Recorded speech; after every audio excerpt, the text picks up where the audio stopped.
best. The best. Losers always whine about their best. Winners go home and the prom.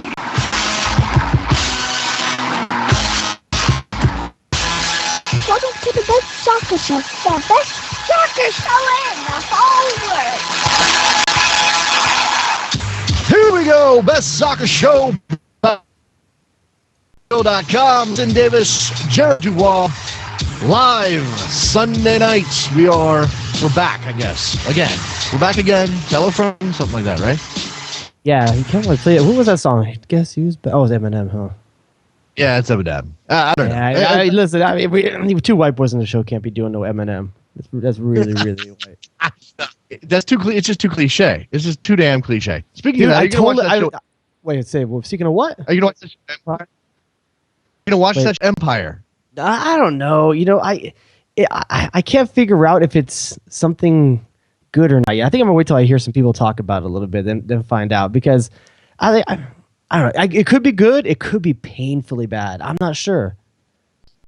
It could be. It got some quality actors, but it seems to me like they're trying to make Hustle and Flow into some Dallas thing with rap. I don't know. I'm not sure what to make of it. It seems like it's almost like it's like they're combining Revenge, Dallas, and Hustle and Flow. Yeah, something like that. Yeah, it's something like that. I don't know what to make of it yet. We'll find out. Speaking of television shows, Archer. Jared DuBois has a confession of Archer. Maybe we'll tease that now, Jared. We'll get to that later on in the show. Your confession about the new season, the first episode of Archer, a show that we have been championing for about 5 years now. We've been on board from day one. I think this show, I'm not sure if it was this show or maybe a previous incarnation of it, has been around the entire time Archer's been around, I think. Yes, I believe that's correct. And you guys know that we love our Archer. Maybe we'll talk about that. Phone lines are open, 347-756-6276. And when I say that we're back, Jared, part of the implication there is that we've got to do some catching up. I did it on Soccer Morning on Thursday, caught up a little bit, and there's a lot to talk about. There's some stuff that's brand new to talk about as well. And maybe that's where I should, which happened today. 2 matches. It wasn't a scoreless draw. It was a 1-1 draw. It was a 1-1 draw. Oh, I meant 1-1. That's what I meant. 1-1. That's right. Goal. I'm trying to remember who scored the goal for the United States. Cameron Carter Vickers. One of the best teams in American soccer right there, Cameron Carter Vickers. This team's got top on it. This team's got some talent. We know. Go ahead. Is one of the best potential names in U.S. soccer. He's a dual national. He doesn't have to play the U.S., and they keep playing like this. I wouldn't be surprised if guys like him don't opt for the U.S. And by the way, that may be one of the most beastly man-childs since, Josie was in U-20s? Yeah, that level Josie was a man-child. It's 18 years old. You're going to put Cameron Carter Vickers? I think Cameron Carter Vickers is only 17, I think, too. I think he's even younger than that. I mean, he's way young, and I mean, he skies for a great header from Emerson Hinman off the corner. But I think when it comes to U-20s right now, first of all, they have 3 more games in this group stage to play. It's not by any means over, but man, when you look on paper at the players Tab Ramos brought in, you expect a better quality of ball than what's being played right now. And it really is one of those sum of its parts kind of things, I think, where it seems like you got all the right guys in camp, you brought the right guys into the tournament, and for some reason they just don't know how to play together. It's gonna bring me back to I got a theme when it comes to the youth national teams, Jared. I'm pretty consistent about this, and it's a question I always ask: how important is it that this team wins something well together, or just important that you got names like Cameron Carter Vickers on it, like Shaquille Moore, like Calvin Costa, who's already making an impact in MLS, like Junior Flores, who, by the way, I think got hurt today, so hopefully he's okay. Romain Gall's in this team, Emerson Hyman in this team, is in this team. There's talent there, so maybe it is a matter of just getting it all to click. And really, do we care if it clicks? Do we really need this team to win things to feel good about ourselves? I think we don't need them to win, but let's be honest, it would put things a lot more at ease as a U.S. soccer fan.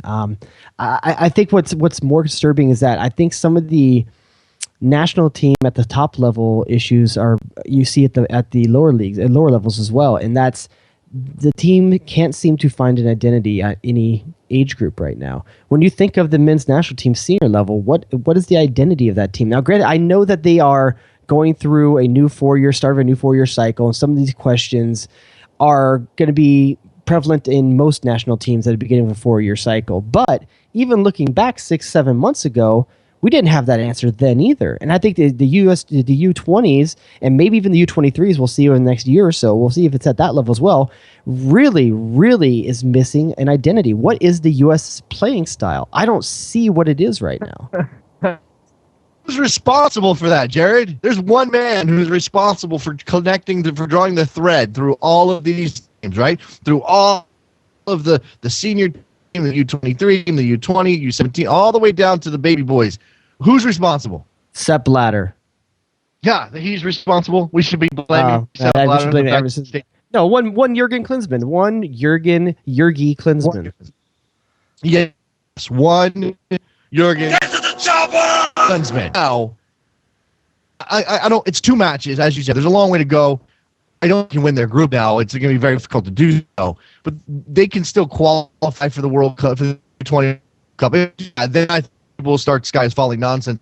But again, for me, I think it's more about the talent, individual talent, and what they're doing at the club level, rather than it is about what this team on a patch of grass in Jamaica against teams to fly around and play physical soccer. I mean, yeah, they should beat Guatemala. Yeah, they should.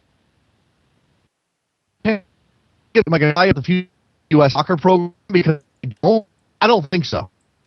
Well, let's talk about just a couple of the players that have stood out from you so far in this tournament. For me, I think Kellen Acosta, captain of the team, is probably had one of the best tournaments so far over 2 games. And right now, it's almost like all we really have to talk about is individual performances, because you can't really.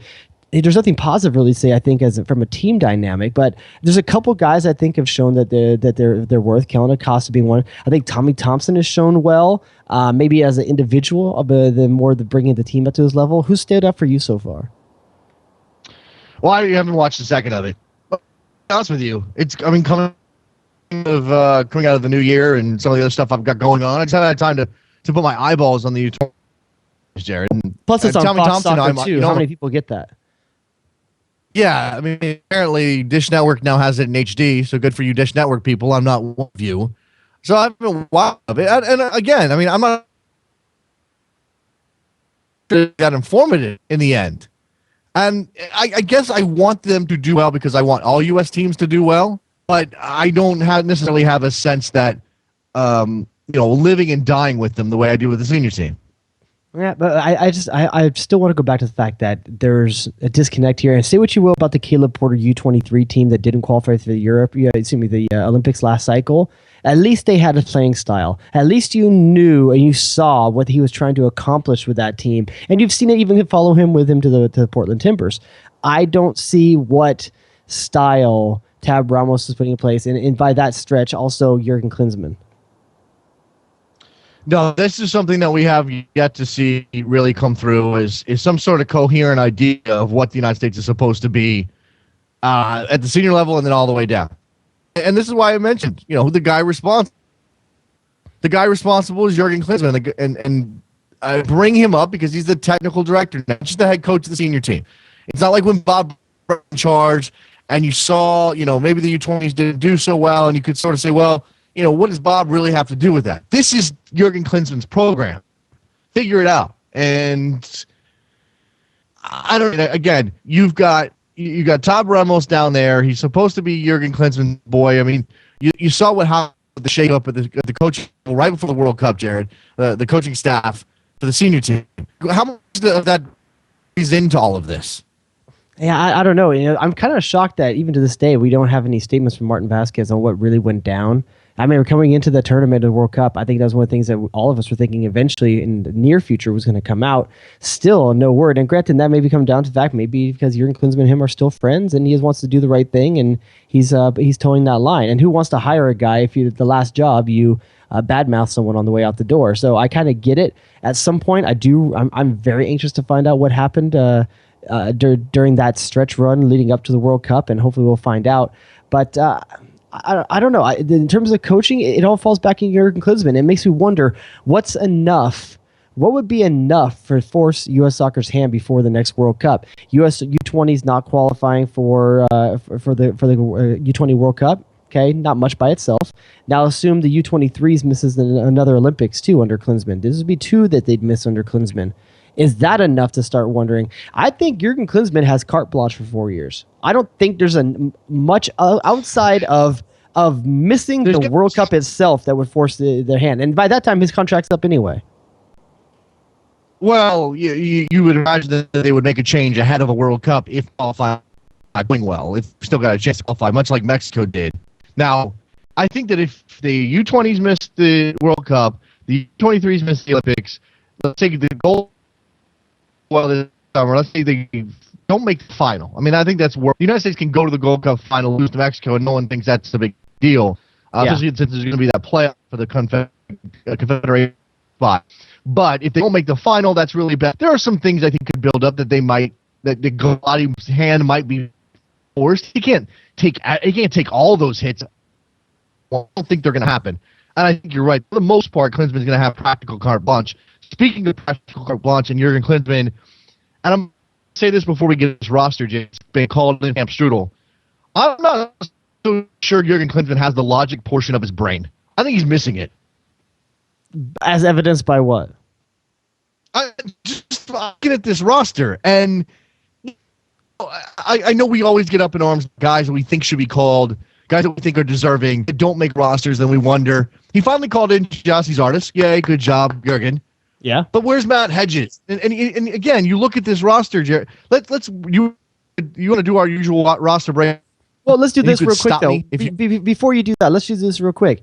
Leading into the last friendly of last season, when a lot of MLS guys were on the up, there was really 2 guys that were being clamored for to make appearances in that friendly. And that was Lee Nguyen and Gyasi Zardes. Lee Nguyen made it. Yes. Gyasi Zardes didn't. They're both in this camp. Now, let's not go making act like Matt Hedges has been the number 1 guy on our depth chart that needs a call-up for any length of time. Yeah, it's not just about Matt Hedges and him not making it. And if there were 4 guys at center back ahead of him in this camp, I wouldn't have anything to say. There are other people in this camp, choices Klinsmann has made, and I understand he can be more experimental with this roster than any other. It's still weird. Okay, it's just when I say he's missing the logic portion of his brain, what I mean is he's not a slave to it. I'm not making a judgment whether that's right or wrong. But you know Bob Bradley's not calling up a roster that looked anything like this. I guess probably not. I think Jurgen Klinsmann tends to experiment a little bit more, but I think that experimentation sometimes leaves us with a tougher opinion of him than we may have had with Bob Bradley, because we don't know what he's looking for or why he chooses to experiment in certain places that he does. Whereas Bob Bradley, you almost could pick his 23 every time going out. Maybe you'd be off by 1 to 2 guys. With Jurgen Klinsmann, you're lucky to get what, 14 of the 23-man roster? Something like that. And maybe that's the point. And I just imagine him, like, he's sitting there at his desk on his where does he live? Malibu? Somewhere like that. On his Tandy computer. Yeah. Well, whatever he uses. I'm sure he's at least technology savvy. I'm sure he's got an iPad and he's writing down names or picking something, Alan Hopkins is right next to him tweeting for him. Yeah, giving him a massage. Alan Hopkins is giving a massage, Jared. Well, I mean, just like on the shoulders. Let's not get intimate. Yes. Yeah, no, absolutely. Short massage while you're picking his January roster. I just imagine him picking some of these names. We're going to get to him in a minute. And just giggling to himself in his soft German way and saying, they're not going to know what to do with this one. They're not going to know what to do with this one. They don't even know who this guy is. Jurgen Klinsmann, I would love to be in a fantasy football Jurgen Klinsmann, because he's that guy that takes the sleeper pick in the first round. Like, you could have got him 4 rounds down. You could have got him 7 rounds down. But because that's the guy that's all the hype's around or something like that, you're thinking you're going to be the first one to unearth him. You're going to make sure you get him early. Yes. All right. Let's see. Let's take a look here at this roster. I'm going to do it in our usual fashion. We'll go from back to front. You stop me if you need to talk about anybody, and I'll chime in as well. I'm just going to go. I don't have it in order here, so I'm going to have to go by. I'm going to have to do scrolling on the page. Alex Bono. Cher's kid? A 1994. He was born in 1993. Goalkeeper. As far as I can tell, unattached at the moment. I'll admit, I never heard of the kid. No idea. Don't know him. I'm More sure power our to him. top More power to him. I mean, but yeah, I'm sure if you get Travis on here or something like that, and yeah, I'm sure Travis Clark he'll be able to tell us who it is. But I mean, I don't know. Yeah. Number 2 goalkeeper Sean Johnson. We all know Sean Johnson, Chicago Fire. John Kempen of Sporting Kansas City, also called in this. Last goalkeeper Nick Raimondo, the tiny wonder that he is. I have no issue. Out of experience, that's an experience pick, right? Yeah, I think definitely. I think Nick Raimondo's got a place on every team between now and the World Cup, assuming that the camp's not in Europe. I mean, that's the only thing I think maybe Nick Raimondo does make an MLS. Maybe you don't take an MLS third string keeper or second string keeper to European games, but any camp like this or any camp in the U.S. or any meaningful game, I think Nick Raimondo is going to be a part of for the future. What I am surprised by at the goalkeeper position is the miss of Bill Hamid. I'm not sure if there's any kind of injury issue right now with Bill Hamid. I wonder, given the open transfer window right now, maybe he's on the verge of making a move, and that might be a reason why he's not in this camp. There are some rumors that Bill Hamid might be leaving DC United, but I don't think about that. I don't want to freak out.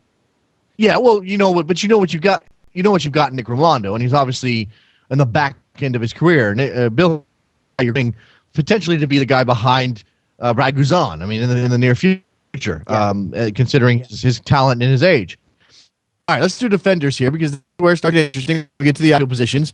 Matt Beasler, everybody knows Matt Beasler. Steve Birnbaum of DC United had a good rookie season in MLS. Didn't play the full year, so he didn't really hit the rookie wall.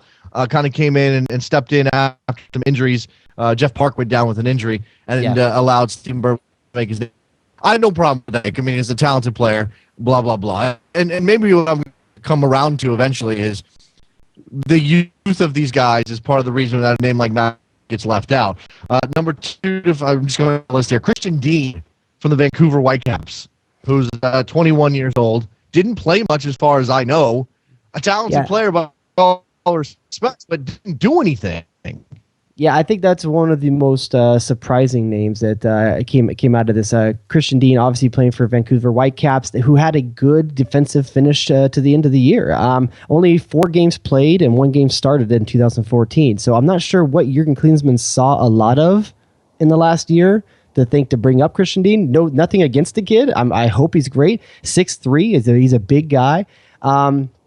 But maybe he's showing up. Maybe we don't know. Jurgen Klinsmann is making moves up there to watch the reserve team play for the Whitecaps. But only 4 games they had any shot in 2014. So it's a really interesting call up. By the way, I'm going to read these names as they are listed on the USsoccer.com roster. So if there's a positional issue, we'll address that based on what they're listed on the website. Brad Evans is listed as a defender. So you're bringing Brad Evans in. Why exactly?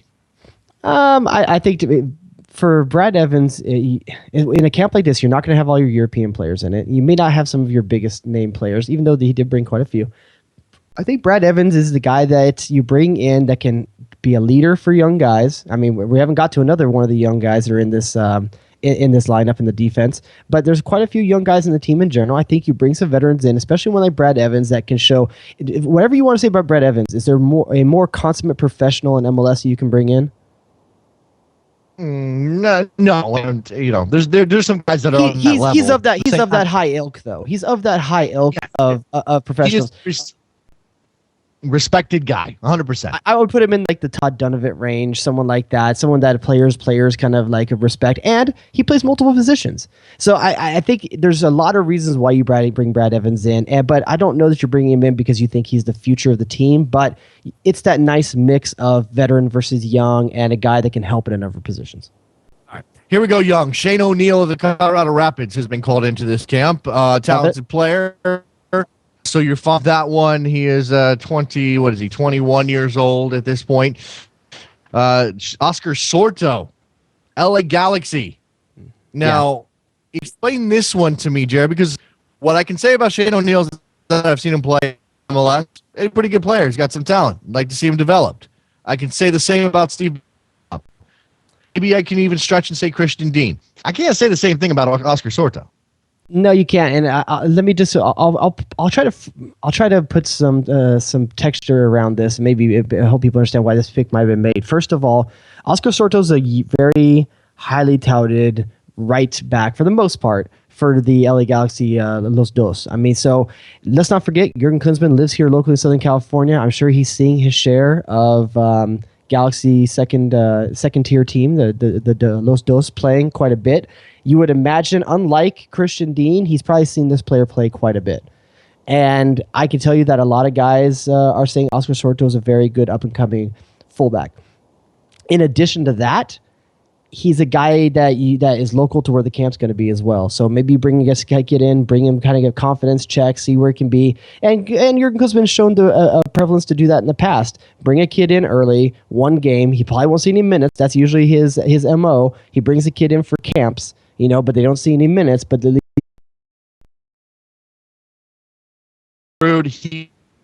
no contract, where the hell is he going to end up playing, is in his team, and maybe we can go on a little bit later as it relates to his rumors. Dennis Flores in this team. Dennis Flores, who is a surprise of known in Mexico.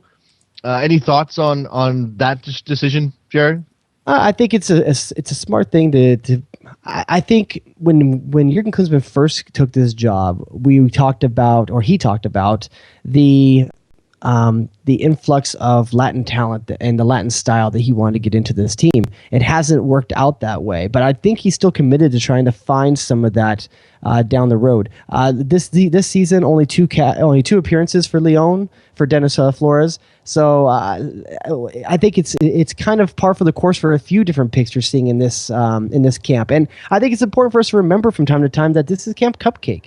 This is for young kids to get a little bit of a taste, get some experience, get a little bit of a check-in with the national team coach. Is it premature? Maybe, but like we said before, Jurgen Klinsmann does this kind of stuff.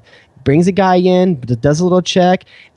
He has, I believe, he was born in Pasadena, so I don't know if he has claim to Mexican heritage or not, or if he can choose to play for Mexico. I'm not sure if he has that option if his parents are from Mexico or not. But California kid, born and bred. I'm okay with it. I mean, this is the place to do it. If you're going to do it, this is the place. All right. Luis Gil. We know about Luis Gil coming off sort of a step back season in MLS, but still obviously a very talented guy. Jermaine Jones in this team, now listed as a midfielder in the roster I'm looking at. Originally, I believe it was listed as a defender when first roster came. I know that Klinsmann has started to use Jermaine Jones as a center back, Jared. Do you expect that to be the case again this time around, especially with some of the young? Jermaine Jones listed as a defender here, so I think that's probably where he's going to end up using it. I think if the future of Jermaine Jones is going to be potentially at center back, then I think you take every opportunity you can to give him combinations of people to play with. And that means seeing him with Matt Beasler this time around. That means maybe seeing him with a Shane O'Neill, something like that. So I think you're going to be playing Jermaine Jones at center back. And I think that's okay because, honestly, this midfield that was brought to this camp, I would be okay with this with a full national team. I think outside of Bedoya, I mean, you really have your pretty close to a full first choice midfield here that I think there's plenty of potential and established players in. Okay, listed on the original tweeted roster as a defender, but what I pulled up on US Soccer right as the show started lists him as a midfielder. So I don't know what they're doing. The January 9th press release had him listed as a defender. That's what I'm looking at. Yeah. Right, and that's the confusion. I guess he's probably a defender, but he's listed here as a midfielder. Perry Kitchen listed obviously originally listed as a defender. Another guy listed as a defender in the January 9th release, listed as a midfielder here. For me, he's a midfielder. Please don't use him as a defender. I'm absolutely okay with this club. I think he deserves this shot. Yeah, Perry Kitchens have a great season. And listen, I think there's a murderer's row of fanboy favorites coming up in the rest of this midfield. And I'm okay with that. I dig it. This midfield is what a Camp Strudel roster should look like. Yeah, okay. Okay with that. Lee Wynn, as you already mentioned, in this team. Mark Pelosi. Now, Mark Pelosi is one of those tantalizing names that sits out there in the young Americans abroad category, the big soccer, let's watch progress category. I think he had a broken leg, came back from it, still has yet to play for Liverpool, Jared. But obviously he's enticing as a talent. Now he is 20 years old at this point, and you want to see him kind of goose it a little bit, get going. This is sort of the Joe Zhao syndrome a bit. It's about time you start appearing on the senior level. It's going to be hard for him to deliver. What is this about his talent and what he can do for the senior team, or is this maybe about getting him a look somewhere? It may not be as hard to bring it to Liverpool first team as we think it is, based on some of the moves they may have to make for the season. But no, with Mark Pelosi, it's a big grain of salt. I mean, the guy lost a year and a half to recovering from a pretty major injury. So he's 20 now. We probably should be evaluating him as a guy that's around 18, 19. I mean, he missed a lot of time, but the calendar's against him. At some point, you're right. You got to start getting senior team minutes someplace to really try to make sure you develop, you get on the right stage, you get noticed. I think this might be the type of thing where Jurgen Klinsmann is looking at his U23 team and thinking, hey, this is a guy that's going to have a big role in that potentially, so let's get him in here, play with some of the big boys, check in on him. Once again, Jurgen Klinsmann showing, I think, a little bit of forethought with this type of call-up. Yeah, the midfield has a definite U23 Olympics team kind of flavor to it. Dylan Cerna is the next name of the Colorado Rapids. A talented, creative type player, can make a pass. I think that's in the same vein. He's also 20 years old. Yeah, another nice youth. Colorado's got a lot of nice youth players coming up. And if you think in this team, you got Shane O'Neill and Dylan Cerna.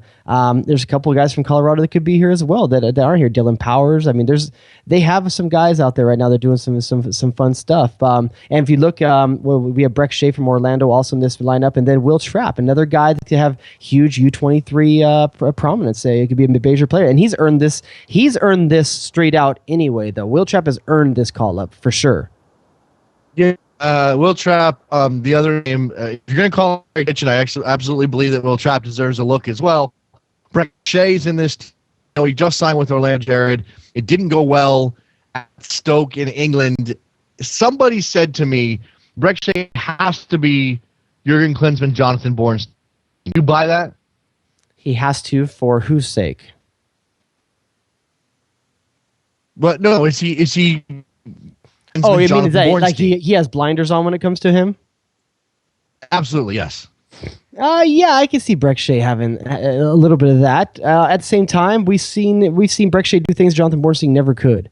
So I get why Klinsmann wants to have an attachment to him. I get why he's probably invested in trying to make sure this guy succeeds. And I get why he'd want to give him a little bit of confidence going into the MLS season. So I'm okay with this call up. I'm not okay with it if it comes April, May, and he's doing nothing with Orlando and he's still getting the call up. Okay. All right, let's roll through the forwards here before we. Well, actually, no. I missed. Hold on. Did I miss anybody? Yeah, Miguel Ibarra. Miguel Ibarra. No, he's listed as a forward in my list, so I'm going to get to him in a second. But let's see. Let's roll through the forwards real quick. Tesho Akindele. I'm surprised he's getting a look. I get why he's getting a look. I'm still not sure that the kid's going to end up being good enough for the senior U.S. national team, and I'm going to feel bad if he misses out on a chance to play for Canada because he chose the U.S. But it's fine. If you're going to bring if you're going to bring in Steve Birnbaum, there's no reason why you don't bring in Tesho Akindele. Fair enough. Tesho Akindele, Clint Dempsey listed as a forward here. Miguel Ibarra. So Miguel Ibarra continues to be the golden child out of NASL that Jurgen Klinsmann's taking a look at. Obviously, lots of talent there. We'll see if he ends up moving on. But for the time being, he is a Minnesota United FC player, and that's good for him and good for the league. Yeah, I think it's not a bad call up at all. Here's the name that threw people for a loop, and this is one of the ones I think that I imagine Klinsmann giggling about. Julio Morales, a forward, 21 years old, out of Glendale, California, playing for Tepic in Mexico. He's loaned to Tepic. He's a Guadalajara player from Chivas, and was recently was that? Did you know that before this roster came out and he was selected to play roster? Yeah, because he made 17 appearances for Chivas USA last season. I didn't know him intimately, but I knew who he was. Maybe it's because I live here in LA, so I have access to Chivas USA games on my local channels. So I've probably seen him a little bit more than other people. I don't know that I would have just known who he was walking down the street, but I had heard of him and I'd seen him play a little bit. Okay. Well, do you think? I don't know. What do you make of this pick? I mean, this is absolutely a throw it up 6 kind of decision. It's no different than like the 3 other guys we discussed already. A young guy in a Mexican program, a good Mexican program that has a commitment to it and a track record of developing youth players. Granted, he's not that young anymore, but at 21, he's just the right age that this might be another guy he's looking at for the U-23 team and wants to get him some time and get a check-in. He only played 3 games for Tepic last season. But if it's a guy you're thinking is in the system for the U-23s, once again, I don't think he's going to see minutes during these games. But bring him in and check in and get him established. I guess I do have a fundamental issue with guys who don't play for their club teams getting a call up. I don't know why. Maybe that's the wrong way to look at it, especially camps. But it just bugs me on some level. All right, the last 3 talent, but he's missed a put few it all chances. together. Yes. Giassi's on this, who we've all waited to see get a look. What I mean is he's doing things that nobody else would do. I don't know if that's good or bad right now. I'm just saying it's so Jurgen to pick this. All right, so the team that we will see go through a training camp here over the course of January. What's the game schedule? By the way, for this team, Jared? that's so Jurgen would be like the name of his sitcom, like a Jurgen Klinsmann like sitcom where his wife, you see her in bed, Yes. and like you see his wife in bed, and all of a sudden there's a sound over the top of the house of a helicopter landing on the roof, and she just rolls her eyes and like, oh, that's so Jurgen. Well, okay, what Jonathan a figure into this comedy? Oh, his room is like all Landon Donovan posters. Well, I mean that's one gag, but we got come some Jonathan Klinsmann gags. Jonathan, what did we tell you about tweeting at the table?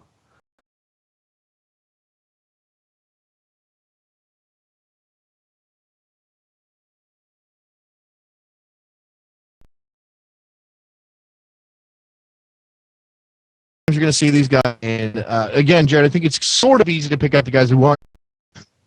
Okay, well, why don't you? I think I know what you're going to get to, but go ahead and give me the stories. Well, let's start with the 3 that I think maybe probably stand out the most: the Mike Petke situation, which is mind-boggling; the Steven Gerrard signing in LA, and the Frank Lampard snub. Which one do you want to talk about? Because they're all so positive. Those are the 3 big MLS stories. Can I just, before we move on from the national team, can I just bring up one big U.S. soccer story that we haven't talked about? And that's Gideon Zelalem getting his citizenship and just apparently deciding he wants to play for the U.S. Is that a big deal? We should spend a lot of time on it? Yeah, I think not a lot of time. Something we should definitely cover. I mean, obviously, he hasn't come out and said that his choice is for the U.S. And until I see him in a jersey, I'm not going to be too crazy on it. But I think it's an extremely positive sign that a young up-and-coming player in a fantastic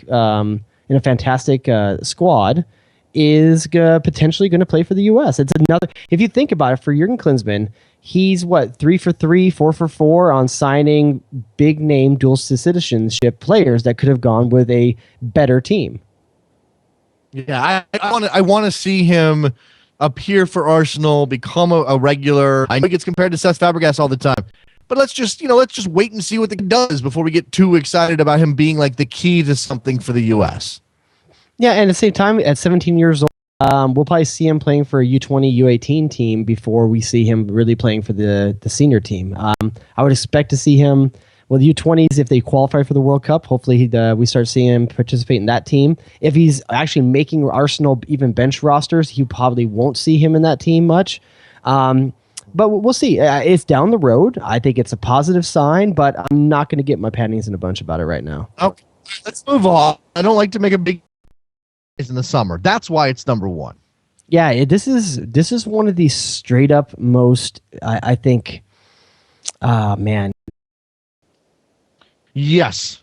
And then out of nowhere, all of a sudden, find out that Frank Lampard didn't have to sign with MLS proper. He got to sign with Cities Group, and that is a game changer in terms of both what is allowed. I'm sorry, Kroenke has the potential of maybe doing something like this where he also owns a part of Arsenal. Maybe he can do something crazy like this as well, but nothing nearly the same type of firm connection between two dots around the planet as Manchester City and NYCFC. And we're seeing, with only it being in existence for a year, there's already something kind of shady going on with it. Yeah, I'm thinking about this, and I around with hyperbole because it's fun, and most of the time it's ironic. But really, is this up there as one of the strangest stories in MLS history? Is this like the biggest, maybe not the biggest controversy, because you've had Freddie Adu at 14. You had a couple.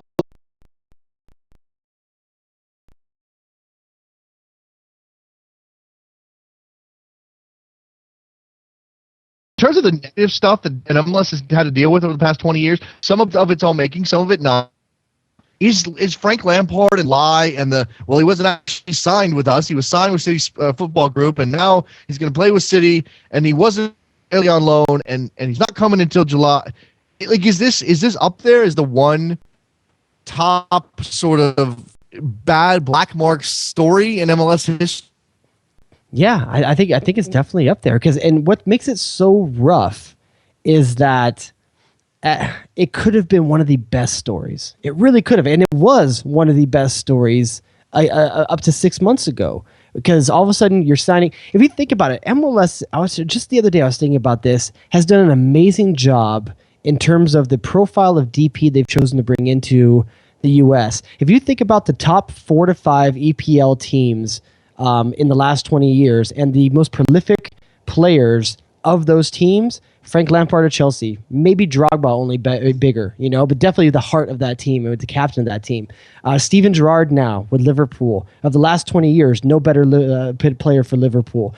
David Beckham may not be the best, but definitely the most prolific player in Manchester United in the last 20 years. Robbie Keane coming from Tottenham, one of the most prolific players for Tottenham. They've done an amazing job in terms of who. It's like they said, well, here's the top 5 teams. We're going to pluck the most iconic person from each of those teams and bring them to MLS. A great strategy. Until this happens. Into something like this, it's an even bigger loss. It's a huge loss, and because NYCFC has had, the MLS has put so many eggs in that basket. Remember how many rules they changed, or expectations that they changed to get NYFC into this league quickly. There was no stadium. That was supposed to be a requirement. There was a lot of things they chose to do to expedite this team. They've done it. They made some really good headlines out of it, and then they just soured it all with this. Yeah, I let myself. I wasn't blinded. I certainly took the cynical, successful, even if it had to play Yankee Stadium for a while, even if it wasn't necessarily along the same lines as the expansion franchise and else, and had to reach these milestones. I kind of convinced myself it could still be. Maybe it could have been, or still might be. But yeah, when you have the black mark now of what they did, how they trotted Frank Lampard out in front of all of those potential fans and said, hey, we got this guy, the highest scoring midfielder in Premier League history. He's coming to play here. Buy your season tickets. Come out to Yankee Stadium. He's going to David Villa. And then, bam, turns out that all of it was a sham. It wasn't actually the team. And really what this is all about is that he was good enough to help City. So now City and City Football Group, who owns both teams but is really going to promote and Manchester City over New York City FC in their, in the hierarchy of the organization, of course they're going to say, let's keep Frank Lampard if he can help us win another title. Of course they're going to do that. Go ahead.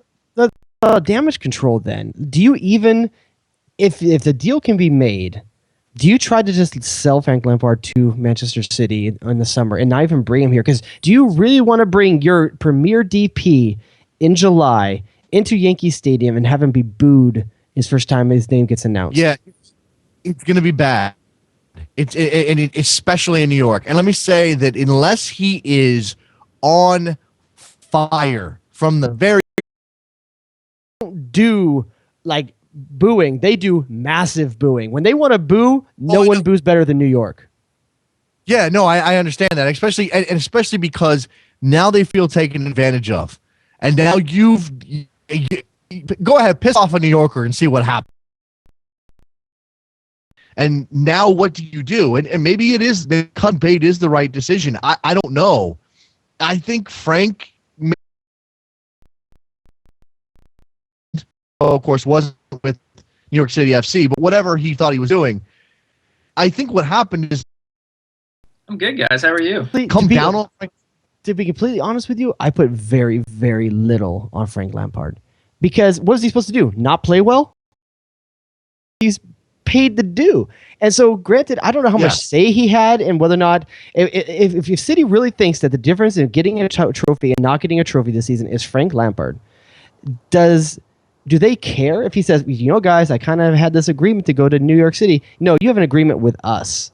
You have agreement with us, and you are our property for the next X number of years, and we choose how to use your contract. It doesn't really matter what Lampard wants to do. Granted, he's going to be the guy in the eye of the storm, but I really don't know how much he had to do with it.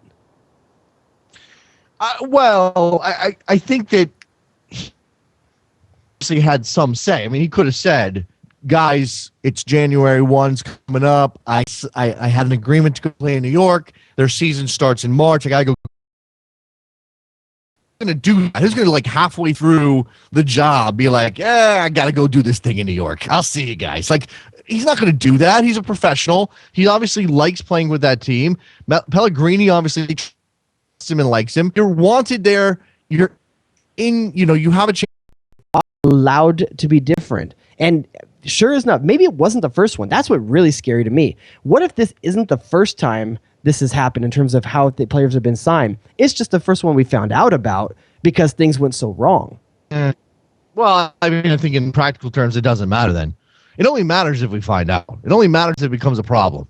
And I think that's what MLS was banking on here. Or maybe not MLS, NYCFC, and then therefore MLS, who was enabling them. They were and banking honestly, on the fact that it was. Could this have happened at a worse time for MLS? Yeah, by the way, that's where we hear things are. The leaks coming out of the CBA negotiations. But from everything I know, it's, again, the players are put him in the summer after finishing off a season with Liverpool, season his 17th season, I believe, with Liverpool, something like that. He's a legend there. I don't know how it's going to work. I don't think it's going to be any problem at all, to be honest with you, in terms of fitting Steven Gerrard into this team. And the main reason for that is that I saw numerous times last season Landon Donovan get moved into the center midfield and Marcelo Sarvas play on a wide position, either on the left or the right. And when they do that, really plays that position with a large, they do have the fullbacks in LA to overlap and still give the width. I think you're going to see a very similar design for 5 months. I guess 3 months of the season, excuse me, until Steven Gerrard gets there. And I've heard a lot of people go round and round on this, and I think a lot of people forget that Robbie Rogers can play midfield. He can play left midfield. Yeah. And people want to talk about bringing Giassi Zardes back to cover that spot until Gerrard gets there. Why would you take one of the best parts of your offense out of position for 3 months? You have Robbie Rogers, granted, he was a revelation at fullback, and I get that. But you have AJ De La Garza and you have Dan Gargan, fullbacks. One of those guys is going to sit if Robbie Rogers plays fullback. You don't need to sit any of them. You play Robbie Rogers the left midfield for 3 months. No, because in 2017, a little team named LAFC is entering the league. And when that happens, you are going to want to get the Cristiano up in 2 years.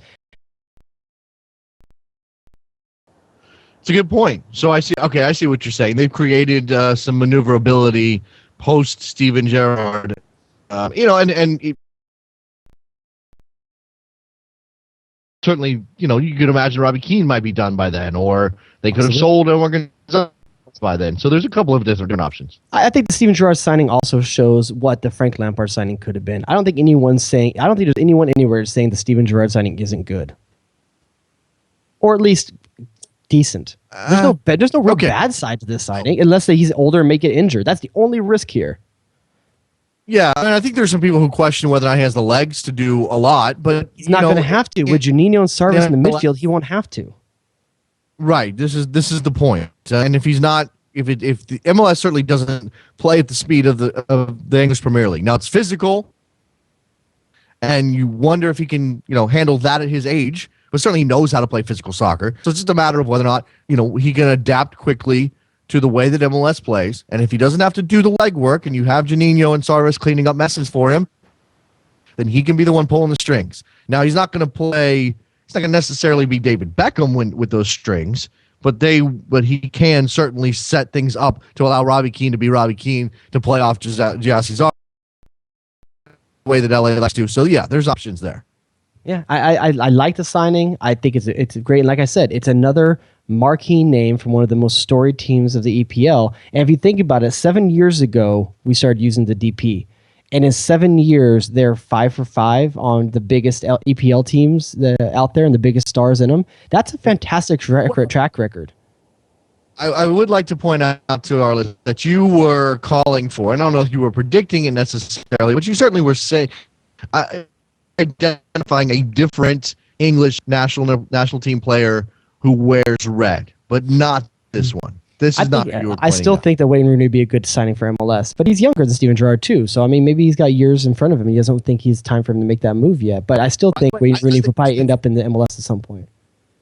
Well, it's fascinating to see the positional transfer Wayne Rooney is going through right now under Louis van Gaal. I mean, they lost to Southampton today, which is not good at home at Old Trafford. But slowly, Wayne Rooney is essentially become not a defensive midfielder necessarily, but certainly a deep lying playmaker sort of pit player. Yeah, I mean, it's very similar to if you think about the moves like Landon Donovan being changed from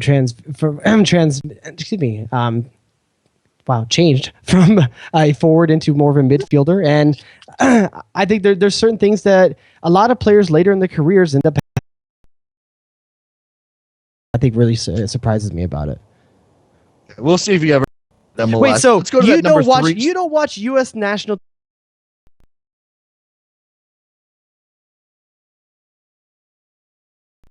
big match in a country across an ocean from us. These guys are American. You should be watching the Americans. I should be watching the U-20s over the Premier League. I just want to give you crap. I just want to give you crap. Yeah, you just want to yell at me. I mean, see, this is everything, but I pick and choose. See, this is the luxury I have talking about soccer twice a week on an American show. I don't have to worry about like selling out America.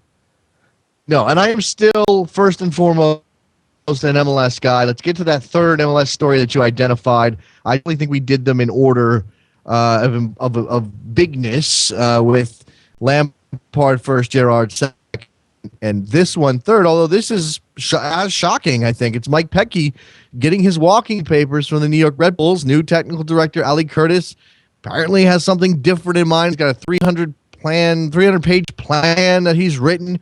And they dumped Mike Petke, and stepping into his place is Jesse.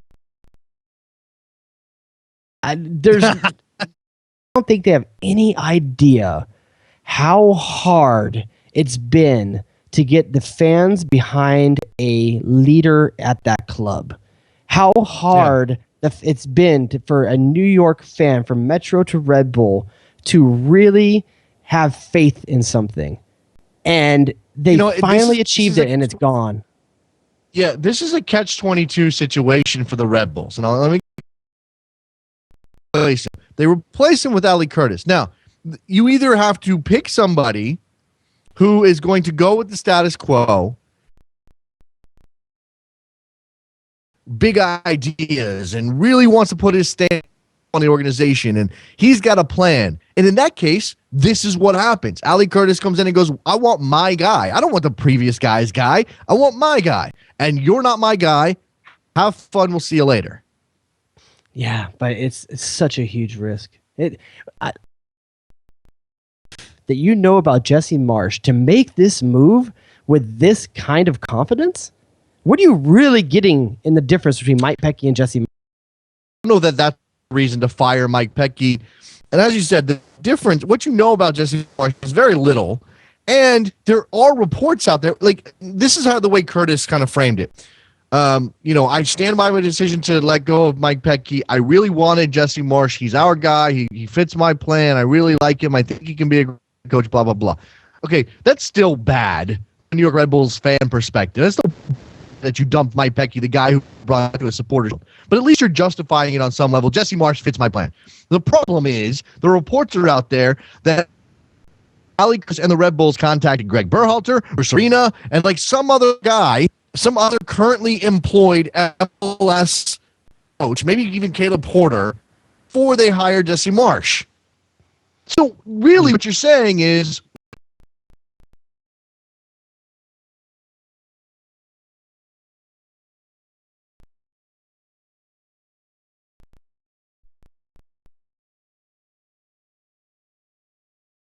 to get it in terms of like, right. That's a guy that's been a winner no matter what. He's always in it. And that fight.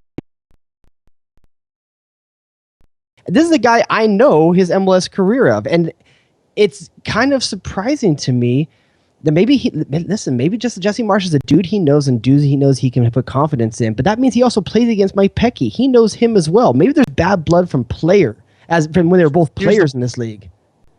Again, when you come back to the power trip element of it, maybe Alec push Mike Petke around. And I'm not saying that he can push Jesse Marsch around, but maybe he thinks he can. And by the way, Jesse, please stop with the whole, the image of the club is an energy drink. We want to be exciting, whatever that was. Yeah. Don't do that. Serious. Don't do that, man. Is that a statement on, but when you say something like that, you try to equate your soccer to the rink. I mean, come on, that's just terrible. So true By the or way, false then? Let me do real quick. True or false? Right. Mike Petke will have another MLS job before a changeover in Toronto. Obviously, I don't know. Maybe, but those cases, what ends up happening is the guy already there over as the interim coach, and they finish out that nobody. Oh, it's what I really like about this story, but then, sorry, you were going to mention something before I took it off track. Go ahead. Just wanted to point out that in the aftermath of Petke getting a billboard protesting the decision to fire Mike Petke, which I think is cool. What should be on that billboard? F you. No, what monster? I think a Red Bull wearing a sweater vest. Okay. Billboard for them. Not many, because generally speaking, when coaches get fired, they deserve to be fired. And here's the thing: those guys have in common longevity. Mike Petke doesn't have that, and he still would have gotten that. And listen, he has longevity with the club. I don't want to act like he didn't have long. The same thing with Ben Olsen, as Trevor's mentioning right now. Those guys are establishments. They are Red Bull, and they're never boring. I'll give them that. And at the same time, that the opportunity to take.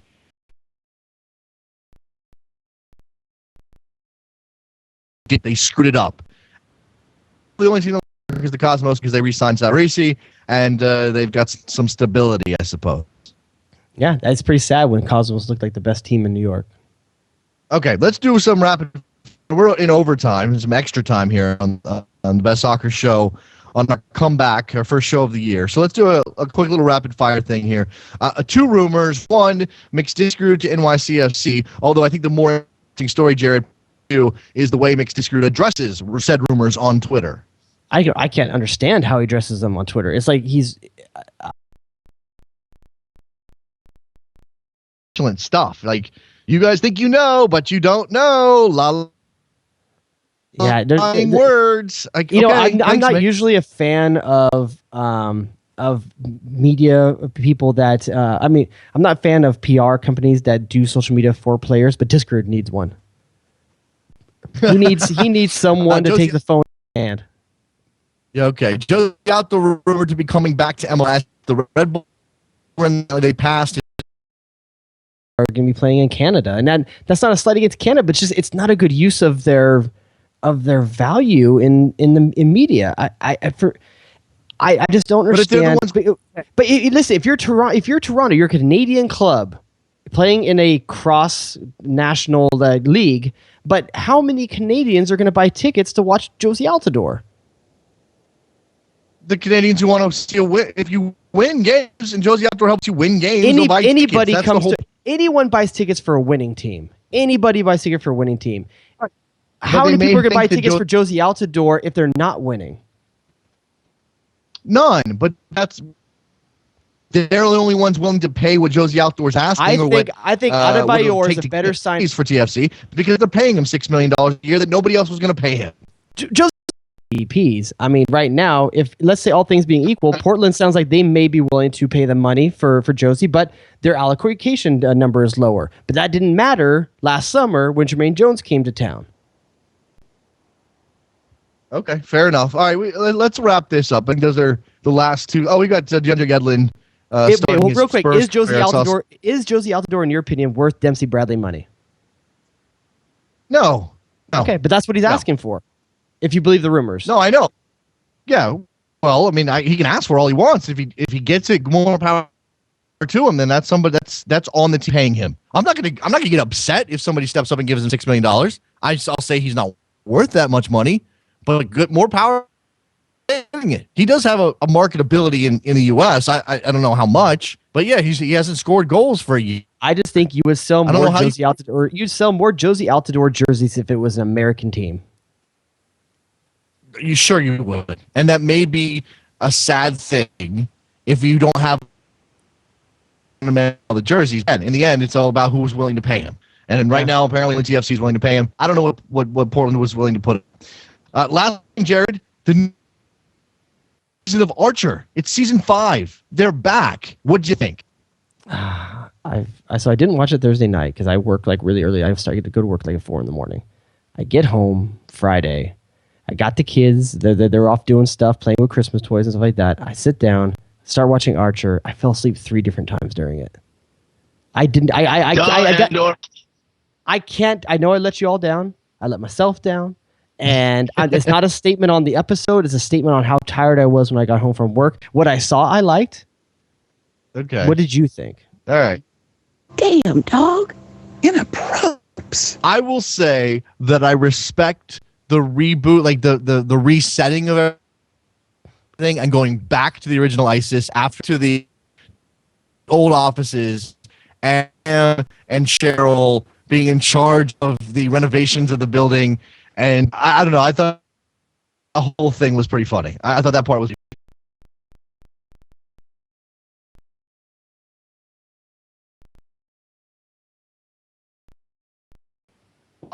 Pam's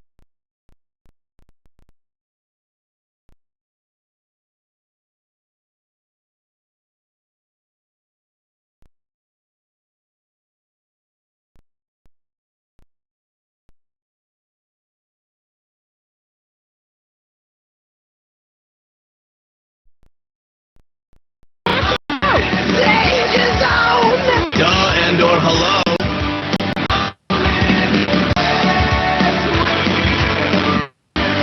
Get to the chopper!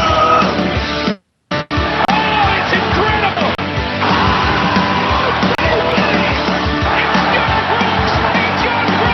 I am Mikkel Morsen på Søndagsskuddet.